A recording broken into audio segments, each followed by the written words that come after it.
All right, so today's an important day. Why is today an important day? On top of all the other things we learned for our speeches, right? We talked about audiences, body language. We talked about your introductions, attention getters, topic sentences. We're building on that today, and that's what all the speeches are supposed to be anyway. So we started at 1 minute, then we went to 1 to 2 minutes. We started 1 minute for in front of us, and then we had 2 minutes for your peer speech, and then we had 3 to 4 for your demonstrative. And so this speech is going to be bumped up a little bit, right? So we're at 5 to 10 minutes, right? Which let's go ahead and change that. We're going to do 5 to 8 minutes, okay? But the high end doesn't really matter. You don't have to go to 10 minutes. You can stop at exactly 5 minutes if you want, right? But some people with the informative speech, I've had people go to 11 minutes, and I'm back here like this, wrap it up, So it's not as hard as you think once you get going, right? So we're building time-wise. First of all, this is going to be the longest speech you've done yet. And our next speech is going to be 6 to 10 minutes. So this one, again, 5 to 8. Don't go over 8. And I'm going to change that in Canvas. But what's going to be different about these speeches are we're introducing oral citations, right? So oral citations are building on your credibility, which we talked about and we'll continue to talk about. But basically, when you come up here, you can't just give me a whole bunch of facts. You can't give me all these facts like they came from you. You have to cite your sources, just like in English, right? You just don't have to, we'll finish one over it. But what is an informative speech, right? An informative speech is going to do one thing. It's going to inform. At the end of it, you want your audience to have learned something. That's it. Just like it sounds. Just like our demonstrative speech. At the end of it, our audience learned something, right? They learned how to crochet, or they learned how to put in a graphics card, whatever it may have been. But like we talked about, a demonstrative speech is a special kind of informative speech, right? It teaches you how to do something like a step-by-step process, or a how-to, right? So what does an informative speech seek to do? We're not going to try and persuade anybody of anything, right? So that's really not necessarily hard, but it's tricky sometimes. So with topics, and I have a list of topics that we'll go over as well, but with your topics, like I said, what you don't want to do is lean over into a persuasive speech, because we do have a persuasive speech. What do I mean by that?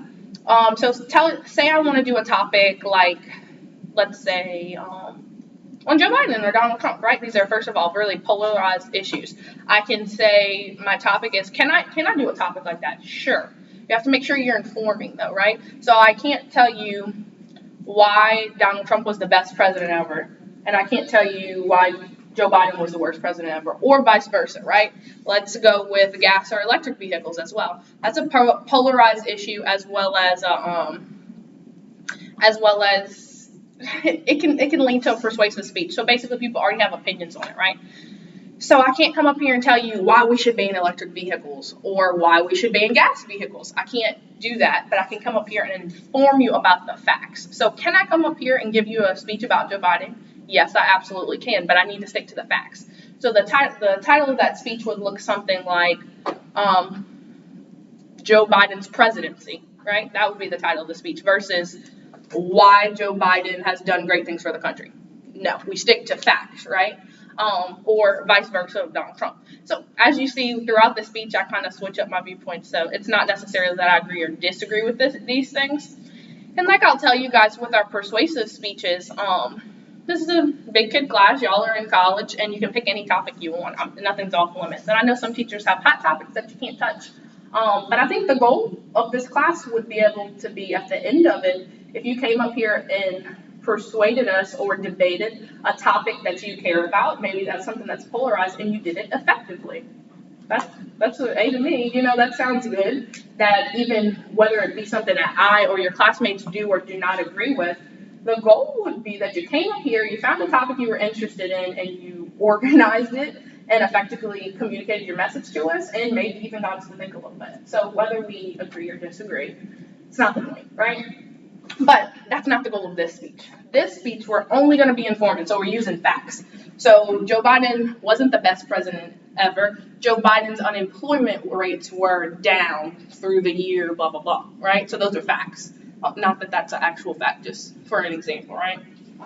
So throughout this speech, we want cold, hard facts. And that's why this is going to be research-based, right? Yeah, so goal of an informative speech, to be clear, to pique your audience interest, and to be accurate. So we talked a lot about credibility in the beginning, right? We talked about why you have to come up here and maybe if I came up here in jeans and Nike shorts and a t-shirt, you guys would look at me like, eh. So that's initial credibility, right? We talked about initial credibility and why when someone comes in, before they even start to listen to your speech, they already have an opinion formed about you, right? That's credibility. And we'll start to learn about ways of persuasion as well and building on our credibility. But for this speech, our sole source of our credibility is going to be our sources, right? And so that's initial credibility. When I come in a suit and you're like, oh, this guy or this chick has something to say, right? She comes in with a suit, I might know what I'm talking about. And that's just, stereotypes just off of before I start speaking, right? So when you have oral citations, your oral citations are, why should I listen to you about Donald Trump or about Joe Biden? Why should I listen to you about electric vehicles? Are you an engineer? Are you into politics? What gives you the authority to come and talk to us about whatever you're talking to us about, right? Well, I've researched this topic thoroughly. That's why. And so how do we know you researched your topic thoroughly? We know you researched your topic because you have sources, right? So Justice Lusk isn't coming up here and saying that electric vehicles are bad for the environment or that gas vehicles are bad for the environment. Justice Lusk is saying that Dr. Carl Bob said blank, blank, blank in this very credible source, right? Or this very credible journal article, whatever it may be. So this is just facts versus opinion, right? George Washington was the first president of the United States. That is a 100% fact, right? Similarly, with the statement, George Washington was the first president of the United States. That's irrefutable, right? But if you asked 100 history professors, said the same thing, George Washington. Oh, basically, I'm saying nobody's going to refute that. But if I tell you George Washington was the best president of the United States, or if I tell you that George Washington had the best military career or the best political stances, that's refutable, right? There's people that can argue that. And that seems really easy, right? That seems really easy to say, like, okay, we went over statement versus fact multiple times, right? We get it. It's a little bit trickier when you get into your speech, especially when you get into a topic. A lot of informative speech topics can cross over to persuasive topics as well. They can lend to either side. And you can very easily, like I said, I can very easily take an informative speech topic and make it a persuasive speech. So, like I said, we just want to kind of watch out for that throughout our speech. Fact versus opinion, that's what we just talked about. And mind you guys, this is how we're looking for you guys to have your visual aids, okay? And when I tell you guys you should never have given your speech already, right? This is the same speech that I've given a million times, but I've never given this speech, right? So I talk about fact versus opinion informative speeches all the time, but this exact speech, the words that are coming out of my mouth, they're not the same as what I told my class last week, right? And so as you see, I'm skipping this slide. Why? Because I already talked about it. So your slideshow, your outline, it should only be, like I talked about, the bones of your speech. So as you're giving your speech, you shouldn't be relying on this. This is for your audience, right? This is for you guys to look at as I'm talking. And I glance at it sometimes to kind of see where I'm at, or I'll read a second of it. Oh, I've already talked about that. Skip, right? So that's just a guide for you. I mean, this is just for your audience. Your outline is just a guide for you. But your speech, you should have it off the top of your head just like this, right? That's why we talk about steering clear of memorizing your speech. Because if I was trying to follow this exactly, if I had written this lecture out, something like that, it's going to be a lot harder to find your place on the page, right? I was in the middle of this paragraph. We're steering away from that. But if you know what you're talking about, it's going to be a lot easier. So that's why when you pick a topic, pick something you're interested in, something that is interesting in general, right? You pick a topic that your audience is going to be interested in or possibly be interested in, and then you research it. So you only need 2 sources, right? But I want you to thoroughly research your topic. Use a lot of sources. Read up about whatever you're talking about, because the goal is that when you get up here, you just start talking, right? That's the goal of public speaking. Not that you come up here with a stuffy, hello, today. We're not looking for that, right? We really want you to, like I said, this is an enlarged conversation. We think about public speaking as a conversation, as I'm making eye contact with all of you as I'm talking, just like that. We don't want it to be very formal. Not sure if I've already talked to you guys about it or if it was my other class, but when you think about English writing, right? Sentences, when you write a paper for English, we're trying to hit a word count, first of all. And so you're going to have long-winded sentences. You're going to add extra big words in there. You're going to add fluff sentences, reword the sentence to make it longer, all of those things.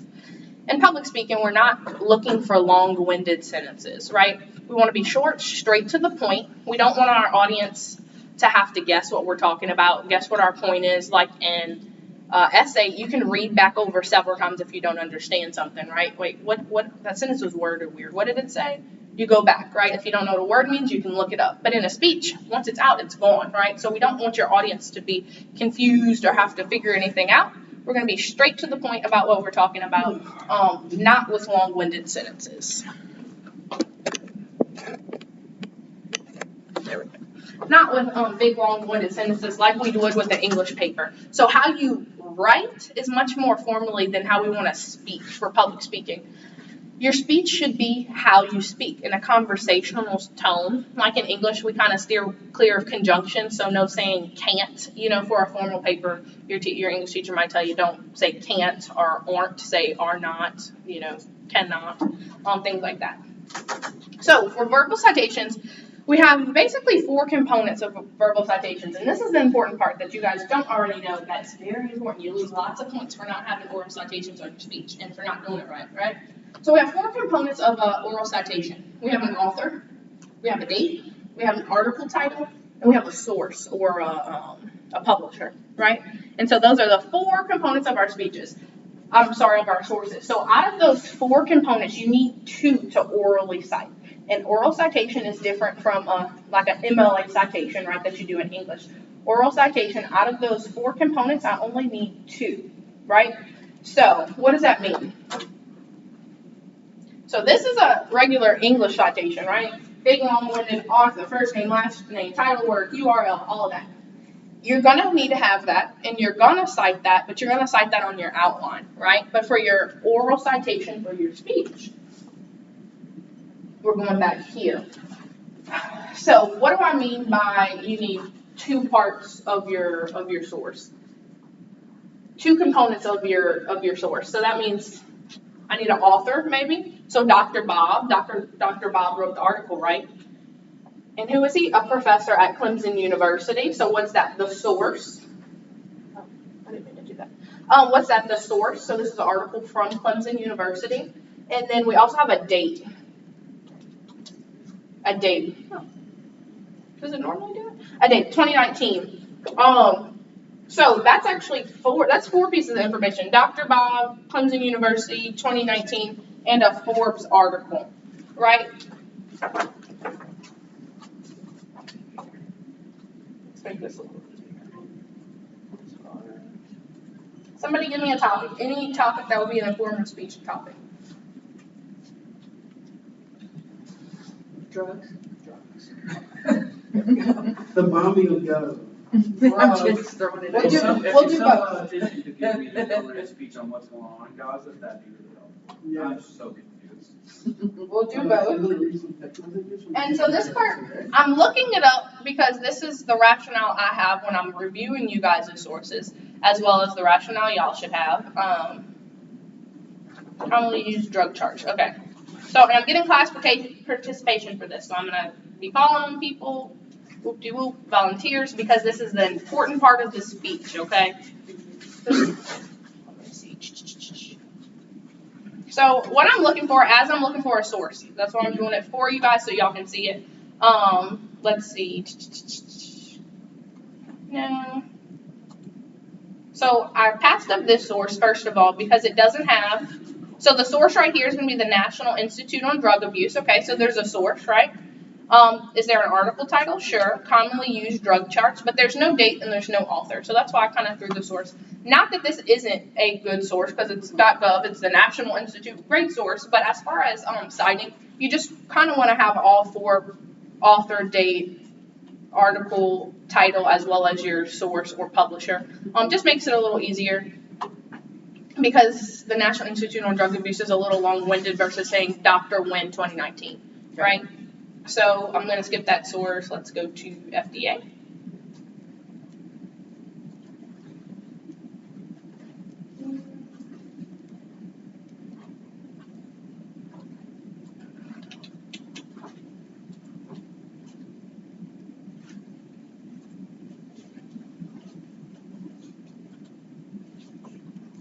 I think because drugs is such a broad topic, but it's not giving me. Might have to reword it. Yeah, drug abuse, addiction. Addiction, yeah.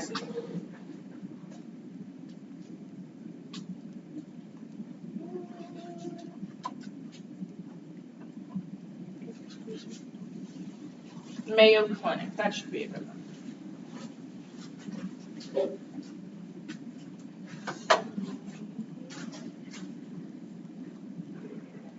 Okay, let's just skip to the next topic. Yeah, go to the. Got it, here we go.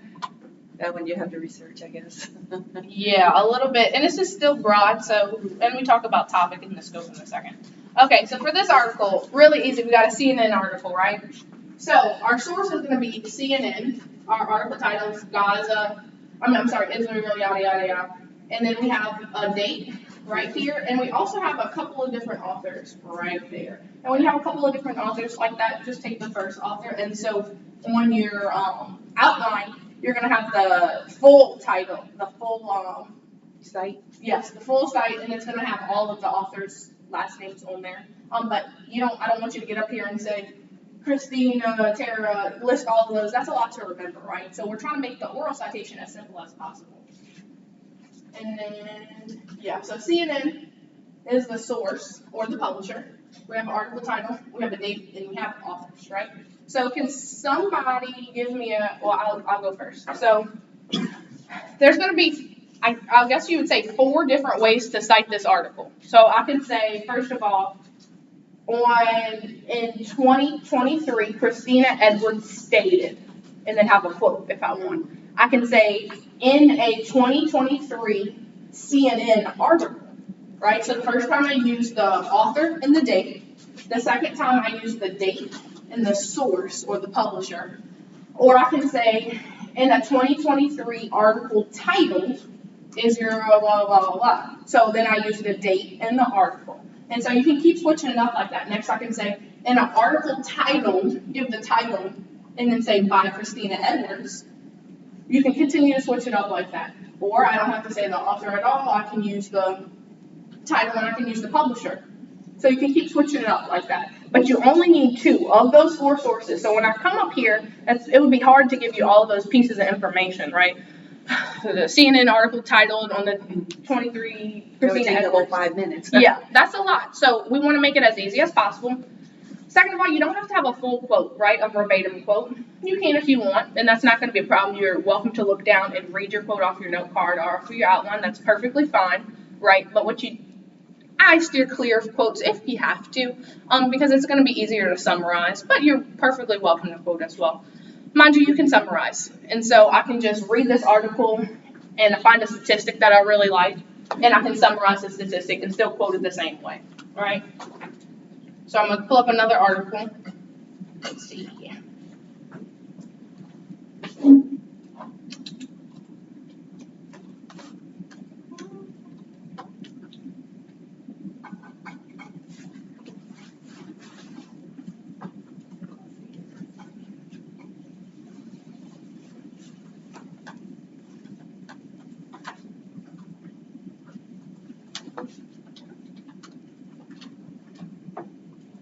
All right. I'm going to get a volunteer for somebody to give me an oral citation. All right, so we just went over it, and I got to have a couple people do it just because every time it comes to the informative speech, I still have people not able to orally cite, and that's big points off, right? So this is why we're doing it now. I need everybody to verbally say they understand. I need a couple examples because you get points off for not citing your sources. That's the whole big point of your informative speech, right? You want to be able to cite. Can I get a volunteer to cite this using 2 of our of the components of our citation? What you thinking, Austin? source, CNN. So the source is CNN, yeah, Author, and the author is, Reagan, Helen, that I know you write it. Yep. so now you have to, put it in a sentence, basically. So if you're gonna use the source in Helen, we could say something like, according to a CNN article by Helen Reagan, or we can say, according to Helen Reagan in a CNN article. There's a couple different ways you can do it. Can I get another way to cite the source other than just the author and let's go. In October 2023, 2,000 children killed in Gaza.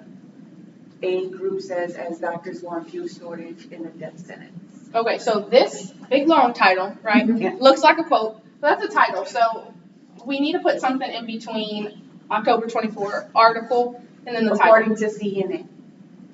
You don't have to say that. You can still use the title and the date. So we'd say something like, according to October 24th article titled. Okay. So just in between there, we have to distinguish that this is the Title. right. Okay. So in an article titled blank, published on blank, like that. So you can switch it up, but you just kind of have to distinguish what we're saying. Let me have it. And pretty much got them all. Huh? We got a couple more. So what did you use? Helen and the source, right? So we use the article and the author and we use the source and then we use the date and we use the title. What else can I use? I can say CNN. CNN the source. So we use the source. You can say another name. Yes. Well, not another name. You always want to use the first name. So what I mean by what else can we use? Not if we used all of that at once. I'm talking about the combination. Oh, So, CNN and Austin the used date. Helen and CNN, right? But I can use CNN and the Date. right? And so whatever's easier for you guys. What we want to kind of avoid is if the author's name is hard to say. Say this was the first name, right? What we Can't say the don't last word. what we don't want to do is come up in here and say, I don't know how to pronounce this. Oh, I'm going to butcher this. Bear with me. Don't do that. So if you can't pronounce a name, skip it. Use the source. And that's why we want to look for sources with all four. What's up? So this is the start of your speech. No, this isn't the start of your speech. So, good question. Let's go ahead and pull up. This isn't the start of your speech. We're just teaching how to orally cite. So you want to do the same way you did your other speeches, right? This is going to be somewhere in your body, right? So this is proving, like we talked about, your credibility. So in your body, if I want to talk about, I'm going to pull it up now. Let's see.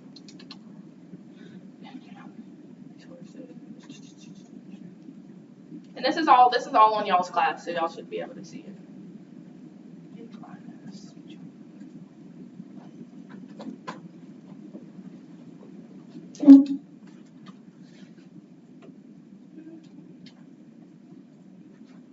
All right, so it's the same exact thing y'all have already done. We're adding to it, right? So I still want to have an attention grabber.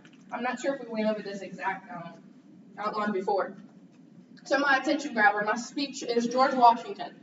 So I wrote out a little attention grabber. I'm sure we all know about the first president of the U.S., George Washington. I mean, how could we not? Every elementary school does a play about him on President's Day. Well, I know I know him a little better than most, being that I was him for a good 5 minutes. I know, it sounds funny, a 7-year-old girl playing George Washington. So what did I start with? What's that attention grabber that I used? We can consider it funny if you want. Might not have been funny to everybody, but it was an attempt at being a little humorous for that attention grabber. And then also it was a personal story, right? And so you can use either of those, but we always want to have our attention grabber. Then we want to have a statement, basically not just say George Washington, but George Washington is my topic, right? So today after I do my attention grabber, I'm saying, and today I'm going to teach you a little bit about my favorite president, right? Is that a persuasive speech, though, saying my favorite president? No. Not necessarily, because I'm not saying he has to be your favorite president. I'm not proving why he was the best president. I'm just letting you know about him, right? So same part for the introduction. Next, we're going to go ahead and find our body paragraph. I'm talking about George Washington. What are a couple things about him, right? His background would be one. Okay, so we can do background, and we can do a subpoint about his education, and then we can talk about his parents. Sure. Then we have political career, party affiliation, term, military career, legacy. Lots to choose from, right? But we're going to go ahead and talk about his military career, right? So I have. Okay, so I have this source right here, Britannica Encyclopedia. So this is my source, right? It's by Henry Graff, an article titled Father of His Country. I got it from Britannica Encyclopedia. That's the URL, right? And this is how I went to orally cite the source. So say these are my other body paragraphs, which is kind of a lot, but just say, I've already talked about his political career. You don't have to have a citation for everything you're talking about, right? You need 2, that's all. If you want to have more, go for it, but you need a minimum of 2. So say I've talked about George Washington's military career, but I need, say there's, right there, see May 28th, 1754? You don't know that date, right, off the top of your head. You don't know it, as in it's not common knowledge, right? So I can tell you George Washington cherry tree. That's the one about the cherry tree, right? Yeah. I can talk about different things about George Washington, but it comes to this date. I don't have that date. I don't know that date off the top of my head. So what I'm going to do, I'm going to cite it, right? So you just need 2 citations in there. That's not how you start your speech. You still start it the same. This right here is just basically think about it as evidence. So what was your speech about? It's blanking on me. Your last speech. Pizza. Okay. So think about it like this. You said it was somebody's pizza recipe, right? Whose pizza recipe? My grandma. Your grandma. Okay. So think about it like if I wanted to include a source in that speech. First of all, I could, your grandma could have been a source, right? You can say this recipe was passed down. You can have a quote from her, passed down through generations. Or I can say maybe if I was talking about pizza sauce, right? Traditional Italian pizza sauce, right? Say this is how pizza sauce is normally made in America, but according to blank, blank, blank, blank, traditional Italian pizza sauce uses fresh basil or something, right? So you're just going to use this as evidence to back up whatever you're saying in your speech. So give your speech normal, organize your speech like you would any other speech, and then go back and add your sources. That's how I would do it. I wouldn't come up with the sources first. If my title's George Washington, I'm just going to search George Washington. I'm going to search about his life. I'm going to search about his military career. I'm going to read, right? I'm just going to read and find out what I want to talk about because there's plenty of things I can focus on, right? And then let's say I narrow it down to, let's say I just say, take these off and I'll put his background, his military career, and his legacy. Those are the 3 I want to use. I'd get my sub-points out for that, and then I would add in my sources, just because you kind of want to have an idea of what you're talking about. You don't want to base the speech around that. That's just evidence, right, for you to kind of back up your point. And like I said, this gives you your credibility, right? So I'm using this source right here, Britannica Encyclopedia, right? We're using Britannica Encyclopedia, and I used the title and the source. Okay, so title, Father of His Country, source, Britannica Encyclopedia article. So I said, according to a Father of His Country, quote, because that's the article title, a Britannica Encyclopedia article. So that's my oral citation right there. According to Father of His Country, which is a Britannica Encyclopedia article, and this is my quote right. This is a paraphrase, not a quote or summary. The French and Indian War started after George Washington made a surprise attack on the French on May 28, 1754. So that's going to be my quote or paraphrase or summary. But the oral citation right here is going to be Father of His Country. Britannica Encyclopedia article. So in your outline, I want you guys to do the same thing. I want you to highlight it in yellow, just like that, so I can know. I want your oral citation in there because I want to know how you plan to let us know about it. And if it's wrong, I want to be able to go in and say, hey, fix the citation before we actually have the speech, right? And then so for the next one, Britannica Encyclopedia article is going to be the same source as this one, right? So I used the same source twice right here, but I switched it up. So instead of using the source, which is Britannica Encyclopedia article, And the article title, I'm gonna use the source and the author, which is Henry Graff, okay? So in a Britannica encyclopedia article, Henry Graff stated, okay? So that's the oral citation. And then what did he state? This is a full quote, right? In quotations is a full quote. And then at the bottom of your page, I want it just like this. So same way your other outlines have been, but this time I want you to add citations at the bottom and I want you to cite your source, okay? So citing sources, this is 3, but you only need 2 sources, okay? So for that, use citation machine, right? So I have it over here for you guys.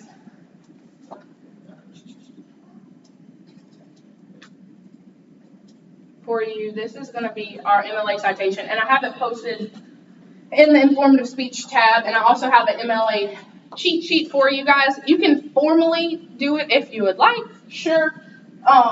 Manually. You can manually do it if you would like by hand. Don't. I went to grad school, wrote 23-page research paper with like 40 sources. I did not cite those by hand. Pop them in the MLA citation machine, right? So how do we do that? Have any of y'all ever used citation machine? No. No? Okay, so citation machine. All right, so we go to citation machine, right? And we're going to click MLA citation generator. To make your own citation. Yeah, for you. And so I'm going to click website because I'm sure none of you guys are citing a book. And all we do is we're going to pull our article.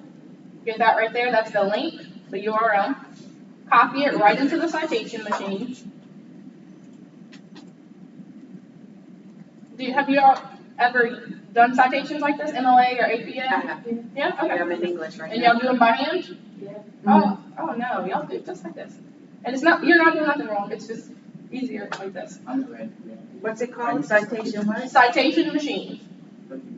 And so after I put the article in there, I search and then I press cite, okay? It'll usually make you, after 2 citations, I think it makes you watch a video. Okay, and so it's saying this is what we found, and it's corrected. It's putting in all the authors. Obviously it uses AI, whatever it uses, it reads the page, pulls everything off of there that it thinks it has. So have all the authors, and that's correct, but you do want to double check it. So it does have the authors on there. Yeah. And then it has the website title, which is the source, or the publisher, CNN. Publisher, I don't think that's correct. Oh, no, that's correct. That's right, CNN. Yeah. It has the URL, it has the date it was electronically published, and it has the date it was accessed. Let's double check this, because it has it twice. Yeah, so that means it was updated today. So the date it was accessed and the date it was published is going to be the same. If there's 2 dates on there, if it says this article was published in 2019 and then it says updated 2020, you're going to use the most recent date that's on there, okay? Complete citation. And then it's just going to generate your source for you, okay? Just like that, and all you're going to do is copy citation. You're going to stick it right into your, I can't copy it, I don't have the word up. But all you do is copy the citation, and it's going to stick it right into your paper, and that's it. Nice. Yeah. So you don't have to manually cite it for yourself. So do that. And like I said, this is not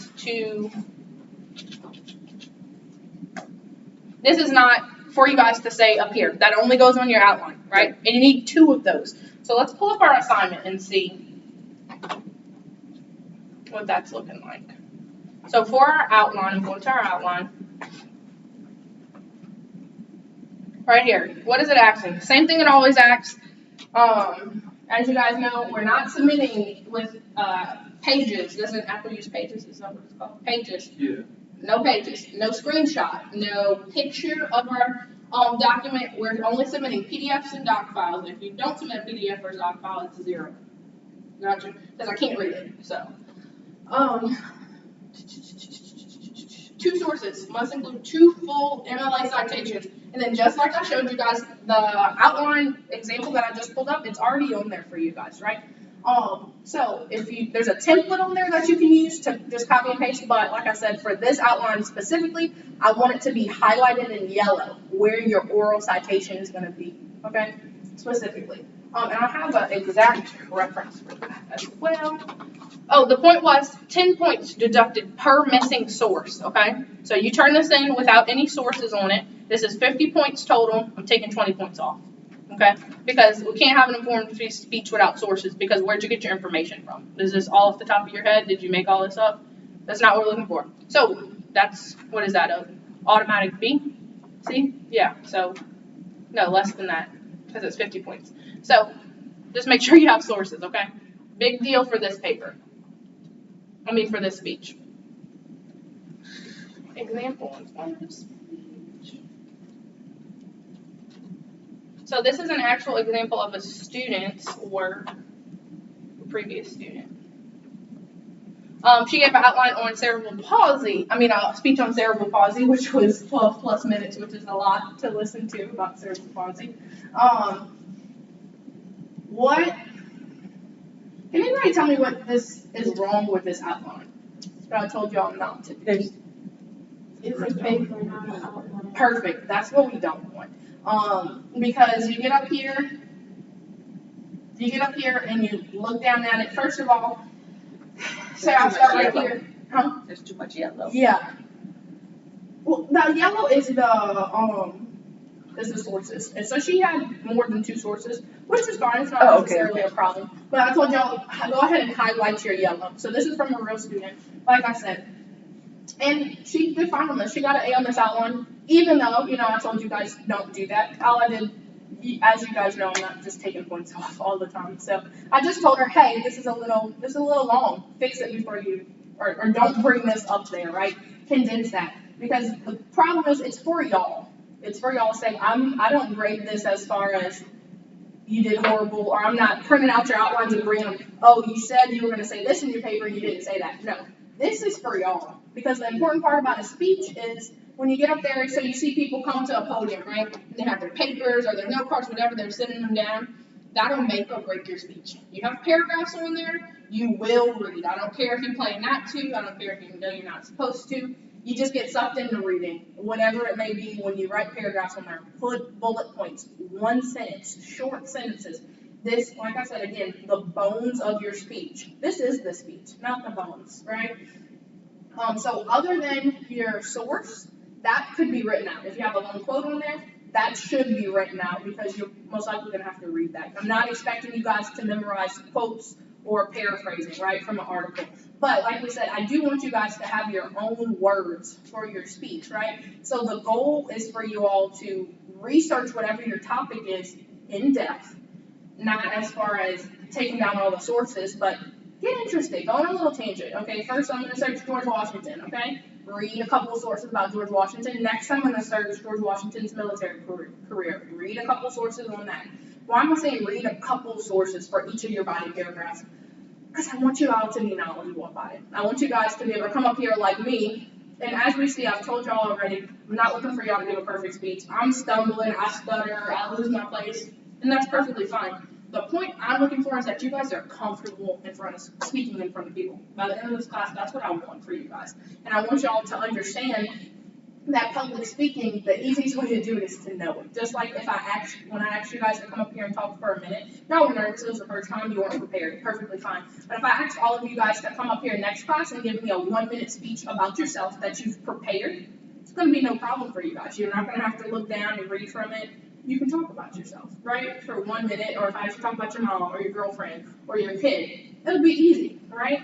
Most likely, if I give you time to prepare for it, you guys probably won't have trouble doing it, right? So that's the goal, that you're knowledgeable about the topic, okay? And that you can come up here and talk. Like I said, I've given this speech a bunch of times. I've given this lecture a bunch of times. I have all these PowerPoints, but when I look back, I'm like, oh, I already said that, skip, because it's all up here. And I'm changing it, I'm adjusting. Y'all have questions on pivoting, saying whatever needs to be said, adapting, right? Okay, so next we're going to go over, what is this?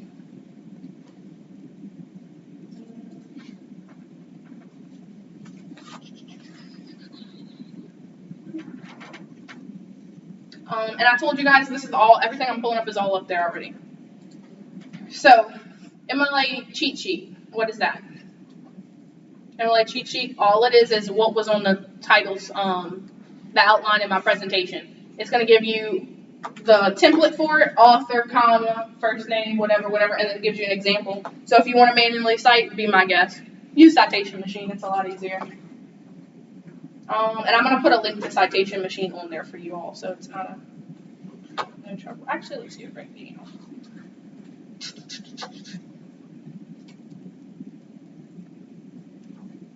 Citation Machine.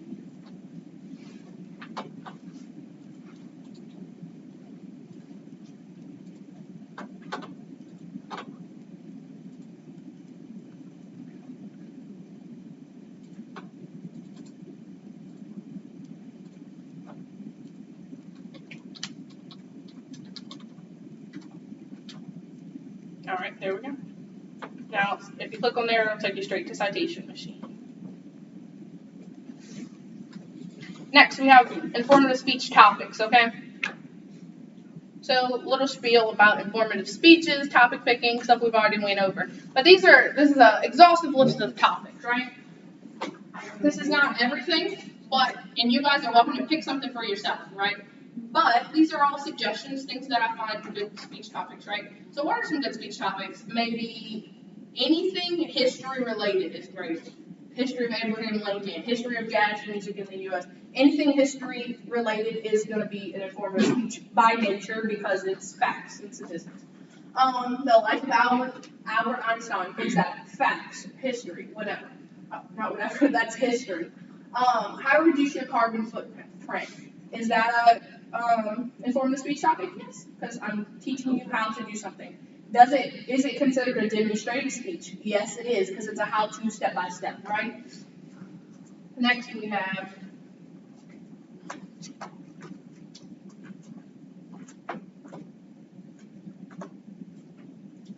alright. Top paying careers in sports. So what you want to steer clear of if you have a list topic, right? Because I have a couple other lists on there. 5 leading causes of death in America. Top paying sports careers, and I have a couple different lists. What you want to steer clear from is saying Tom Brady, Reggie Bush, and those are basically just giving you a list. Your speech will go by very quickly, and you'll look over and be like, dang, I still have 1 minute and 50 seconds, right? So what we want to try and do is, first of all, keep your list small. So if I'm talking about top paying careers in sports, I want to do top 5 to top 3, just because any more than that kind of gets to a list, so either you're going to go too fast or you're not going to get all of your speech done, right? So you're going to keep it 5 to 3, depending on the topic. And you don't want to just state it. You want to talk about, maybe if I'm saying top paying NFL careers or top paying careers in sports, whatever it may be, I want to give a little background on that person. I want to give a little background on the sport, maybe the average pay in the sport, and then the highest paid player, whatever it may be, right? So like I said, we're just steering clear of saying list straight up, okay? Next, different forms of learning. So I have hands-on learning, I have passive learning, I can just kind of inform you guys. That same thing with, if I want to teach you all about leadership styles, right? I want to inform you guys, some people deal with confrontation head-on, some people are charismatic leaders, some leaders are very not hands-on, not very authoritative, so I can teach you about the different types of leadership styles. A brief history of drinking in the U.S., if you talk about prohibition, if you talk about, bootlegging, whatever, right? So that's history, it's going to be great. Football culture in the American South. LSU, drinking, tailgating, go for it. But instead of, you can do history. Also, though, it really depends on how the question is formed, right? So this question, I don't know, football culture in the American South. So that is one thing we need to talk about. The scope of your question. So history, I could say football culture in the U.S. So that's really broad. So narrow it down to football culture in the American South. That narrows it a little bit. But what are we saying about it, right? Are we talking about the history of it? Are we talking about currently how is football perceived in the South? What are we talking about, right? So you want to kind of frame your question. So we could frame that a little bit more, reduce the scope and say history of football culture in the American South, right? Versus just saying, what am I talking about? If I just state the title like that, football culture in the American South, what about it? You know, am I talking about how it's changed?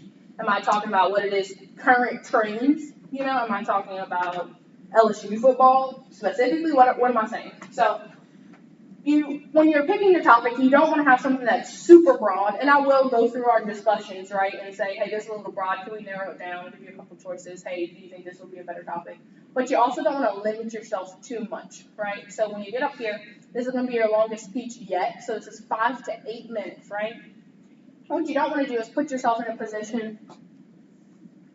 What time is this class now? 1:45. Oh, okay. Thinking about my other class. What you don't want to do is put yourself into a position to where you're too narrowed down and you lose stuff to speak about. Because I told you guys, we want a little land gap in the speech, right?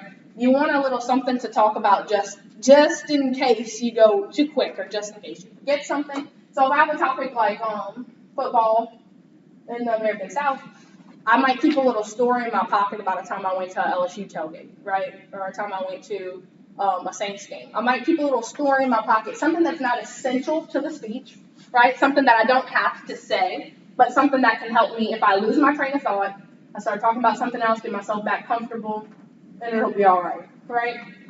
Because sometimes we get stuck. What you have to do when you get stuck is push through, okay? So that happens a lot. Online speaking is really hard. You start to give an online speech. Honestly, I have people taking online classes, and it's much harder to get online speeches. It seems easier because you're not in front of an audience, so you feel like you're not going to have to, not get as nervous. But the problem with online speaking is, up here, you come up here, and if you suck, right? You sit down, or if you get stuck, you just have to push through, right? You keep going. Online speaking, you press play, you start, you mess up, you start over. You start, you mess up, you start over. You get through 2 minutes, you start over. Trust me, it's hard. So in grad school, I had to give a speech, like a 10-minute speech.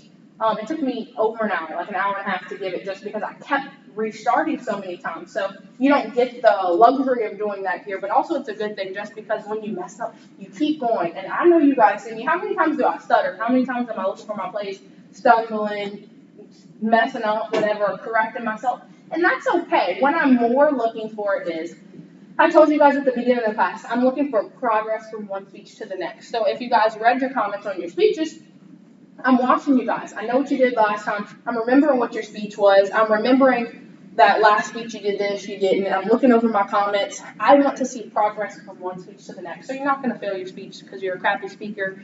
You're going to fail your speech because I told you 3 times to get your hands out of your pocket and we're on the last speech and you're still standing up here like this with no attempt. You know what I mean? And so that's why we're not doing good on.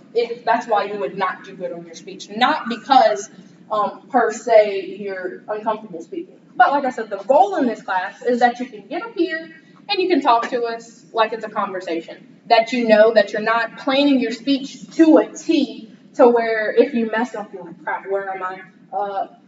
Use it as a conversation. The best thing that you all can do is get up here without an outline. Not to say you do that if you're not ready to do that. But the best thing is to choose a topic or research your topic enough to where you can get up here and you can talk to us, right? What do you do? Your career, your job? Just it doesn't matter. I work in the shop. Okay. If I ask you to come tell me about what you do for your job, you don't have to do a speech for that. You might not want to get up here and you might not want to talk to us about it. You might be a little uncomfortable, but you don't have to plan the speech out to a T. You're not looking at something, you're not reading something. You can talk about what you do, right? You can. That's the same thing we're looking for our speeches when we give them. We're not looking for you to have a topic that you're not interested in, because if you're not interested in it, you're not going to research it enough to know what you're talking about. And like I told you guys with your demonstrative speeches, I'm not looking for you all to necessarily learn something new. If you want to, go ahead. If you want to learn about stem cell research, go for it. But if there's something you kind of already know about or something that you're kind of interested in, some history you've always been really interested in, organic gardening. You're interested in it? Come and teach us about it. Teach us how to, whatever, organic gardening and how regenerative gardening or whatever, keeping your soil, whatever it may be. If you love Disneyland, your family goes every summer because there's lots of adults that really like Disneyland. You guys go every summer? Go for it. Tell us about the history of Disneyland. I think they just had like 100 whatever recently. So, yeah. Elon Musk's rise to success. You admire Elon Musk and his business tactics? Go for it. Talk to us about it. Top 10 fastest animals on Earth. What did I say about lists? We just want to kind of steer clear of. We just kind of want to steer clear of saying cheetah, jaguar, lion, whatever. We want to talk. Keep it short. So top 10 fastest animals is probably too much. We'll keep it 5 to 3. Not that you have to, just because that makes you talk a little bit more, right? Do we have any questions thus far? No. Mind-blowing facts about volcanoes. These are all really good speech topics. Do you guys have any questions about any speech topics? Anything that you guys have in mind that you think might make a good speech topic? So if someone were to do the history of Disneyland, would it be okay to talk about the one in Orlando and the one in California, or? And it all depends on your scope, right? So like I said, if you say the history of Disneyland, you need to talk about the history of Disneyland. You might be able to give a little tidbit about Disney World, but if you say Disney World, you need to talk about Disney World. Versus if you say the history of Disney theme parks. Because don't they have a Disney theme park in like Tokyo or something? China? Yeah, somewhere. So you might want to broaden it a little bit and say the history of Disney theme parks, right? Or whatever it may be. So yeah, that's perfectly fine. But like I said, scope, kind of. So if there's one you want to focus on, you could say that one and then just mention the other ones. But you're welcome to do either way. Anybody else have any questions about topics or questions if they think a topic might be a decent topic? No? No? Okay. So, But I do want to Oppenheimer. huh? That has something to do with Japan, right? Am I correct, Japan? Okay. Oh, I felt stupid. Okay. Okay, so yes, that's informative. It's history related. You're good to go. Like I said, I don't have any hot topics in here, right? So you guys are welcome to talk about whatever you want. So what I want you guys to do right now is the same thing we talked about in the last class. I gave y'all